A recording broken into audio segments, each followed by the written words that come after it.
Bueno, muy buenas a todos, sean bienvenidos a un programa más de Lignum, un programa en donde hablamos de finanzas, donde hablamos justamente de economía, pero también damos perspectiva en todas las demás áreas, porque justamente crecer con el dinero empieza con aprender a usarlo. Emita, muy buenas.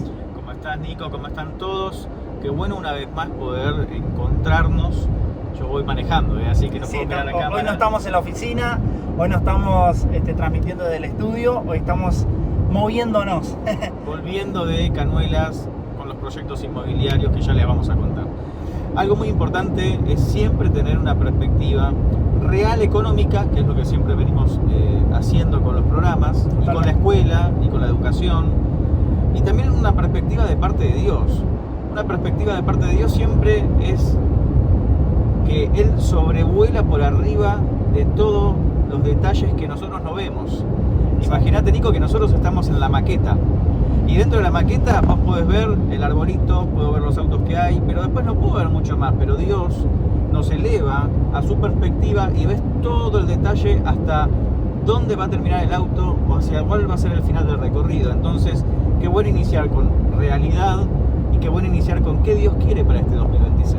Totalmente, inclusive es muy bueno también eso al respecto de la perspectiva, porque sabemos y entendemos que 2025 para muchas personas fue un año de guerras, un año de luchas, un año de muchos complejos, porque fue un año complicado también, vienen siendo años complicados, pero en cada momento hemos ido hablando, hemos ido dando justamente la perspectiva no solamente económica, sino visual y moral también de todo el sistema, cómo poder seguir creciendo, cómo desarrollar un proyecto, cómo desarrollar todo lo que venimos haciendo hasta el momento, y hemos hablado inclusive que el año 2025 era el año de emprender, y muchas personas se animaron a emprender y tuvieron éxito, empezaron justamente ese proceso de crecimiento, ese proceso de cambio, porque la palabra emprender justamente significa eso, empezar alguna cosa, ¿no? Comenzar con algo nuevo, comenzar a entender cómo funciona la dinámica y poder seguir creciendo. Muchas personas que la propia situación las llevó a empezar a emprender. Habíamos hablado inclusive de que muchas empresas irían a quebrar, ¿no? Hablando mal y pronto, pero no lo dijimos en tono de malicioso, en tono malo, sino en tono de nosotros tenemos que estar preparados para esos momentos, porque eso es lo que nos va a hacer a nosotros estar anticipados ante las situaciones y poder actuar anticipadamente para poder no verse afectado, digamos así, por esa situación, ¿no? Y bueno, todo eso nos llevó justamente a nosotros mismos también obligarnos en el 2025 a emprender, obligarnos a cambiar la perspectiva de lo que veníamos haciendo, ¿no? Porque veníamos teniendo una perspectiva visual de, bueno, una visualización de, bueno, en 2025 vamos a hacer esto, vamos a hacer lo otro, y vemos también cómo la mano de Dios estuvo, porque fue cambiando todo, toda la perspectiva que nosotros teníamos al respecto de lo que queríamos hacer, hacia dónde íbamos a ir, y bueno, Dios fue acomodando las cosas, Dios fue guiándonos hacia lo que Él quería también, ¿no?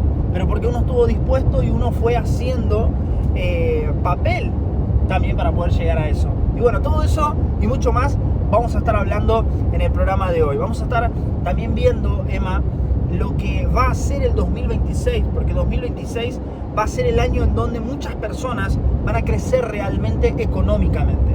Estamos en un país en donde ya las cosas están más estables, se vienen viendo, hay un poco más de perspectiva económicamente hablando, y también en cuestiones crediticias también hay un poco más de perspectiva. Ahí se puede hacer diferentes tipos de planificaciones un poco más a largo plazo.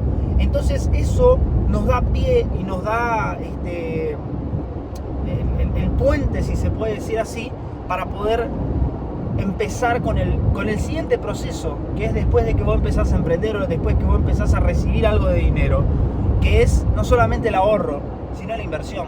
O sea, para poder crecer tenés que invertir. Y bueno, vamos a hablar un poquito al respecto de esto, porque veníamos hablando inclusive con Emma. El 2026 va a ser el año de invertir. Cuando hablamos de invertir, el año pasado dijimos que era el año de emprender. Esa palabra sigue activa. se inició el proceso de emprender. Pero cuando hablamos de invertir, no hablamos solamente económico, invertir tiempo, en conocimiento, en sabiduría, en lo que no tengo para poder emprender. El objetivo de Dios es que vos logres, y yo, Nicolás, cada uno de los oyentes, que vos logres animarte a emprender. Y con esto quiero compartir una breve palabra que me venía resonando ya desde diciembre, desde antes de diciembre en realidad, que tiene que ver con una cosa que es que vos creas para qué Dios te llamó y otra cosa es para qué Dios te llamó. Y ahí cambia todo, ¿no? Vos fíjate que Dios rompe todas las comodidades y genera, como dijimos el año pasado, excita la nidada, ¿sí? Hace que no te sientas cómodo ya en el nido, ya es tiempo de volar. Y es ahí donde todo empieza a cambiar. Ahora, una cosa es que vos busques a Dios y digas: Dios, yo quiero ser usado, Señor, Espíritu Santo, ungime, quiero ser usado. Pero otra cosa, Nico, es que Él te vaya a buscar. ¿Qué diferencia? Y vamos a hablar un poquito de David. Fíjense, David, si yo les pregunto a ustedes, o me lo pregunto a mí, David, ¿quería ser rey? Moisés, ¿quería ser el libertador?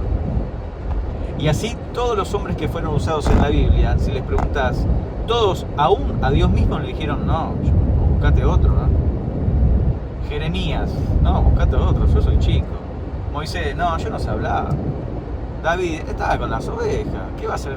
Ni sabía lo que era política, rey, nada. Ahora, fíjense cómo Dios pone en David un corazón conforme a la voluntad de Él. Y fíjense esto, Dios tenía posibilidad de buscar entre sacerdotes, tenía posibilidad de buscar gente que aún política, gente que podía tener o tenía herramientas, tenía la posibilidad miles. ¿A quién buscó? Alguien conforme a su corazón. Dios ve en David, así como Dios ve en José, también cuando lo llama y le muestra el sueño, Dios ve en José algo que él era un mocoso, también la misma historia. Una cosa es que vos busques a Dios y le digas: quiero que me uses, y otra cosa es que Dios te haya puesto en vos todo y te busque y vayas como Samuel a decir: a ver, Eli, me dijo Dios que voy a ungir a alguien de tu familia. Cuando pasan todos los hermanos de David, Samuel ya se estaba retirando y Dios le dice: ¿dónde te retiras? Yo te dije que en la casa de Eli ibas ahí iba a estar el próximo rey. Ungir. Y el otro, fíjense que la persona que aún la familia misma rechaza o le es indiferente, porque a David lo tenían atrás: ah, sí, tengo un hijo más. David estaba contento con Dios, ¿no? David estaba contento. David era una de las personas que, le pasara lo que le pasara, él amaba a Dios y nada le desviaba el corazón de Dios. Y todo lo que hacía era para Dios. Desde que bañaba a la oveja hasta que juntaba el excremento de las ovejas, todo era agradecimiento a Dios. Gracias, Dios, por este día. Gracias porque le puede juntar la caca y sigue viva la oveja. Gracias, Dios, por esto. David no estaba diciendo: ah, sí, este es mi trabajo, mi papá me lleva acá, al final no me pagan, al final... No, David tenía un espíritu superior. Ahora, esto es lo que quiero hablar. Cuando Dios te viene a buscar, ahí empieza lo verdadero. ¿Y qué es lo verdadero? Cuando Dios viene a buscarte a vos, Dios no va a pretender que vos quieras, que vos te sientas cómodo, que vos pienses si podés o no podés. Él ya lo vio, vos no lo viste. Ahora, fíjense esta condición, lo va a buscar, y esto es lo que quiero aclarar. Lo peor está por venir en el momento justo previo a que comience el ministerio. Uy, qué profeta malo que sos, Emanuel, ¿eh? Me estás diciendo lo peor está por venir. Vos pudiste haber tenido un 2025 con palabra de Dios. Sin embargo, una sacudida espiritual terrible, familiar, personal. Los proyectos no se dieron, no se dio esto, no se dio lo otro. Bienvenido. Si vos recibiste una palabra de parte del Señor, estás en el momento justo para que empiece a cumplirse. Si siempre la antesala, lo que antecede a que el ministerio comience, es lo que le pasó a José. José soñó un sueño, ¡pum!, al pozo. ¡Qué injusticia! David fue ungido, desastre total. O sea, después vino Goliat y después un desastre hasta que fue rey. Años pasaron. Moisés, la zarza, 40 años después, Moisés volviendo, porque no es que estuvo la zarza y dijo, ya está, empieza el ministerio. Un desastre Moisés. O sea, todo fue hasta que se empezó a cumplir, porque si Dios llama, capacita. Y eso es lo que tenemos que entender. Si recibiste una palabra de Dios, vas a necesitar que Él te capacite. ¿Para qué, Manuel? ¿Para que yo haga lo que quiero? No, para que hagas lo que Él quiere. Y ahí empieza a rompernos por todos lados. Situaciones familiares, situaciones que tenemos que perdonar, situaciones que tenemos que perdonar a un Dios. Porque muchos, aún en la iglesia no se habla de esto, pero ¿cuántas cosas tenés que perdonarle a Dios? Ay, Emanuel, no soy tan orgulloso. Bueno, bárbaro. A ver, vamos a hacer la pregunta inversa. A mí me encantan las preguntas inversas. No somos orgullosos, pero me aparto rápido. Entonces mejor perdonar a Dios, porque no entiendes los procesos, y no te apartes. La persona que no perdona a Dios es porque dice, pensaba que iba a haber un milagro y no lo hubo. Pensaba que en el trabajo Dios me iba a defender y no lo hizo. Entonces tenés que perdonar a Dios. Déjame decirte que tenés que perdonar a los que te agredieron, tenés que perdonarte a vos, pero tenés que perdonar a Dios. Si vos no perdonás a Dios, no quieras un 2026 con apostasía. La antesala a la apostasía y hacer que todo lo que hizo el Espíritu Santo a lo largo de toda tu vida se eche a la basura es no perdonar a Dios, no entender el tiempo de Dios. David, José, Jeremías, Daniel tenían un espíritu superior. ¿Por qué? Porque eran entendidos en tiempos. Vos a José no lo ibas a escuchar en medio del calabozo diciendo, ¿por qué me trajiste acá? ¿Qué pasó? Si yo la verdad que estaba con Potifar re bien con todo y al final, qué injusticia. No, automáticamente él estaba alerta, agradecido a Dios en cada tiempo, que cuando tuvo que haber una manifestación del Espíritu Santo y el Espíritu Santo lo quería usar, él estaba presto. Ahí el panadero y el copero empezaron a hablar, yo tuve un sueño, yo tengo otro sueño, y ahí el Espíritu Santo cae sobre José y le dice, yo puedo revelar su sueño. No estaba dolido, él había perdonado a Dios, se había perdonado a él, había perdonado a Potifar, había perdonado anteriormente a sus hermanos, él estaba presto y él entendía los tiempos. Vamos a esto, David, ¿sí? Vamos a una escena de David, y esto quiero que sea el 2026, nos queda poco tiempo para el bloque, pero quiero explayarme en esto. David no era entendido en guerra, ¿sí? A él nadie le enseñó sobre guerra, a él nadie le enseñó sobre cómo tener armas. Él lo único que entendía era que Dios estaba con él. David, cuando se enfrenta a Goliat, todos estaban escondidos, gente entrenada en años, todos escondidos. Y hubo dos situaciones que a mí me llamó mucho la atención. David conocía el río de Dios. David conocía ese río de Dios. Por eso cuando escribe el primer salmo, que es bienaventurado el varón que no se sienta en mesa de escarnecedores, ¿no? Va a ser plantado como el árbol al lado de las corrientes de las aguas. Él sí podía decir ese salmo. Y ese salmo fue lo que marcó la historia de un corazón apasionado por Dios. Un corazón que llevó al arca siempre, aun cuando otros se burlaban. Aun cuando la propia mujer de él se burlaba. ¿Por qué danzas así? Vas a caer en vergüenza. Él llevaba el arca a todos lados. Dios era mi victoria. Dios fue el que fue por delante. Nunca dijo, yo vencí a Goliat, yo hice esto. Siempre fue dando las gracias a Dios. Desde que acariciaba las ovejas y estaba sucio y con olor a pasto hasta el final. Pero una situación pasó ahí. Fíjense cómo fue esa situación. Vos podés decidir estar seco o estar en el río. Este 2026 depende de vos. Porque si vos recibiste una palabra de Dios, depende de vos. David va y todos empiezan a hablar desde la sequía. Cuando hablas de la sequía es lo peor. Cuando hablas de la sequía hablas desde la carne. No podés, vos ¿qué te vas a enfrentar al gigante? Sos una porquería, mirá qué chiquito que sos, mandale Saúl, mandale una armadura. ¿Por qué? Porque hablan desde lo que ellos conocen. No, sin armadura te va a hacer pelota. O sea, claro, te va a dar dos sopapos, te partió en medio. Por lo menos con la armadura es como andar sin casco en moto. Por lo menos con el casco te haces pelota, pero... ¿no? Cuando todos hablan desde el miedo, cuando todos hablan desde la sequía, cuando todos hablan desde lo natural, Dios siempre quiere hablar desde el río. ¿Qué hizo David?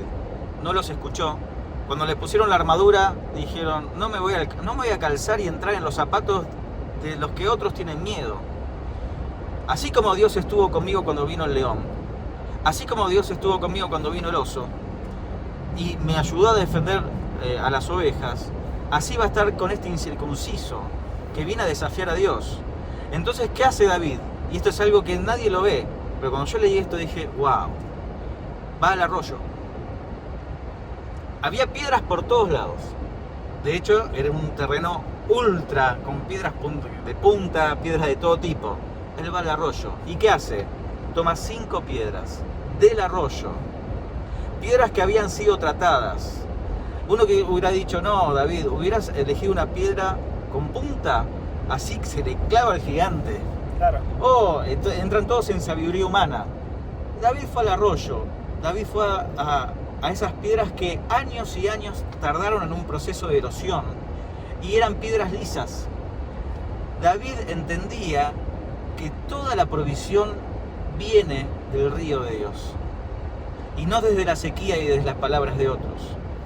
Y David agarró 5 piedras. Y uno dice, agarró 5 porque tenía miedo, ¿no? Agarró 5 por si fallaba alguna, ¿no? David dijo, que mismo se lo dice a Goliat, yo te voy a matar de una. O sea, y vengo en el nombre de Jehová de los ejércitos, no vengo en mi nombre. Él agarró 5 piedras porque Goliat tenía 5 hermanos. Él sabía que con una mataba a Goliat y si venían a arrebatarle los otros 4 morían también. Él confiaba en Dios, él iba al arroyo siempre. Cada vez que David se iba del arroyo, cuando vos te vas del arroyo, cuando vos tuviste un 2025 lejos del arroyo y empezaste a hablar aún cosas que la carne tuya dijo, esto no se puede, al final Dios te mintió, ¿por qué Dios no cumplió esta palabra? ¿Qué pasó con esto? Cuando vos hablás desde la sequía, empieza a hablar todo eso. Pero ¿saben qué bueno es? No reprochar los momentos que nos vamos del arroyo. No siempre el estado de ánimo va a estar en el arroyo, Nico. Pero cuando no estamos en el arroyo, entender rápidamente, porque cuando Dios le dice al pueblo, yo no te saqué de Egipto, cuando empieza el pueblo a reclamar, ¿no? Al final, a Moisés, al final Dios nos saca acá para morir. Al final tenemos hambre acá. Mejor era la esclavitud. Yo comía ahí todos los días, era esclavo, estaba depresivo, angustiado, pero comía. Y Dios le dice, yo les traje acá al desierto para probar su corazón. Entonces en el momento cuando nos vamos del río, nos alejamos, es el momento donde tenemos que reconocer rápidamente, por eso David lo reconocía rápidamente, que le estamos pifiando. Si vos querés tener un 2026 exitoso, andá al río. El río te da todas las provisiones. El río te da la palabra. El río te da la sabiduría. El río te dice qué tenés que hacer, qué no tenés que hacer. El río te enseña. El Espíritu Santo es el que te enseña. Y en el momento que vos te sientas que no pudiste perdonar a tu iglesia, a tu pastor, al líder, al otro, que esto es así, esto está mal, y esto me fue así, al final Dios no cumplió, Dios no me defendió. Cuando vos empieces a escuchar eso de tu propia boca, volvé al río rápidamente. Tu corazón está siendo probado. Mirá lo que hablas. Mirá Pedro, ¿no? Señor, nunca te vamos a negar, nunca vamos... Se alejó un poquito. Un poquito. Y empezó a dudar e inclusive... A insultar. Un poquito se fue del río, ¿eh? Entonces vos pensás, Nico, que Dios no sabe que sos humano y que te vas a alejar del río. Y creo que este tiempo y esta palabra que te estoy compartiendo, y ya ahí vamos al bloque, esta palabra que te estoy compartiendo es porque Dios no viene a acusarte cuando estás lejos del río. Dios te dice, pongámonos a cuenta, vení rápido, ¿qué pasó? Volvé al río. Te equivocaste, vení. Así, si tus pecados son rojos, como el carmesí, vos quédate tranquilo, vamos a blanquearlo, vení. Ya te conozco, mi sangre en realidad se renueva todos los días, esas misericordias se renuevan todos los días. Te equivocaste, vení, pongámonos a cuenta. Te equivocaste, vení. La sangre tiene poder no solamente para cuando te convertís, tiene poder para cuando fallaste, tiene poder para cuando te alejaste del río, tiene poder para cuando fuiste como un Pedro, ¿no? Pedro le dice, va corriendo, le dice, Señor, Señor, y 3 veces lo negó, 3 veces lo restaura Jesús. mamá Pedro, mamá Pedro. Y lo primero que le dice es, le restaura todo, apacentar mis ovejas, Pedro. Me imagino a Pedro diciendo, pero te fallé, Señor, pero me siento así. No, Tranquilo. ¿quieren un 2026 bien? Dios nos va a dar una palabra este año para cada uno de los meses. Pero la principal palabra es, anda al río, volver al río, agarrar las piedras esas, que son lisas, que humanamente hubiéramos dicho, no tienen punta, no se le va a incrustar en la frente al gigante. No, pero son lisas, fueron tratadas, tuvieron proceso, tardaron años, no todo es rápido. Desde que lo llama David hasta que es rey, años. Desde que lo llama José y tiene el sueño hasta que alimenta a mucho pueblo, años. Desde que lo llama a Moisés, casi 40 años. Los procesos, piedras procesadas. Seamos piedras procesadas en el río. La piedra era plana, Nico. Y la piedra plana cayó en una superficie mayor en medio de la frente para noquear al gigante y matarlo de una. Si hubiera tenido punta, hasta por ahí no lo mataba. La piedra procesada, Dios sabe, y la sabiduría de Dios es mucho más grande que la nuestra. Así que este 2026 volvamos al río siempre. Inclusive, Emma, solo para aclarar, y ya vamos al primer bloque. En el segundo bloque vamos a estar hablando un poquito más al respecto de cómo aplicar eso a nuestra vida y cómo vamos a aplicar eso nosotros ahora este año 2026. Pero solo para aclarar dos cositas importantes. Cuando Elías estaba en medio de la sequía, eso me trajo a la memoria recién ahora, cuando Elías estuvo en medio de la sequía, cuando todo el pueblo de Israel estaba en sequía, el rey estaba haciendo las cosas mal y el pueblo también siguiendo, se habían desviado y tal, y Dios mandó una sequía para justamente ir a donde estaba Elías, porque mientras el pueblo estaba pasando hambre, Elías ¿dónde estaba? En el río, al lado de un río. Y él no necesitaba salir a cazar para comer porque Dios le daba comida todos los días. No necesitaba agua porque todos los días iba al río. Entonces él fue sustentado mientras que los demás estaban en sequía, él estaba en abundancia. Y qué importante es esto, porque estar en el río no significa estar uno con conocimiento. No significa uno decir, yo sé, el río soy yo. No, el río es Dios. Porque fíjate cuando Naamán, que tenía lepra, el profeta le dijo, ¿anda a dónde? Anda al río. Anda al río. Y fíjate que Naamán dice, pero hay un montón de ríos. ¿Por qué tengo que venir a este? ¿Y por qué 7 veces? ¿Por qué 7 veces? ¿Y por qué un río tan sucio? ¿No hay otros ríos que son más buenos que este? Y ahí nos damos cuenta que no es a nuestra manera. Es a la manera de Dios. Y es en el río de Dios. Entonces hay muchas personas que tienen mucho conocimiento, Emma. Hay muchas personas que hemos conocido, muchas personas que tienen contactos, conocimientos, que saben demasiado, pero se encuentran en el desierto. Se encuentran sin palabras, se encuentran sin alimentos, se encuentran secos. ¿Por qué? Porque no están en el río. Porque eligen su propio río, que es lo que vos decías recién. Bueno, no me está funcionando por acá, bueno, me voy a cambiar de río, voy para otro lado. No me está, que es lo que Naamán quería hacer. Me voy a otro río, el otro es más transparente, tiene agua cristalina, me voy allá. No, tenés que hacerlo en el río que Dios te manda a hacer. ¿Sabés lo? Y con esto cerrando, la sequía, cuando uno tiene mucha sed, lo que primero que pasa son las descompensaciones. Y nuestra mente se descompensa. Cuando estamos secos, se descompensa. Vemos nublado, tengo calor, empiezo a hablar pavadas. Hasta parezco borracho cuando estoy seco. Sí, entonces hablo pavadas, digo pavadas, mi boca habla muerte, mi boca no habla bendición. Sí, eso es estar seco. Así que volvamos al río. Vamos a un corte, una pausa y volvemos ahora con mucho más palabra.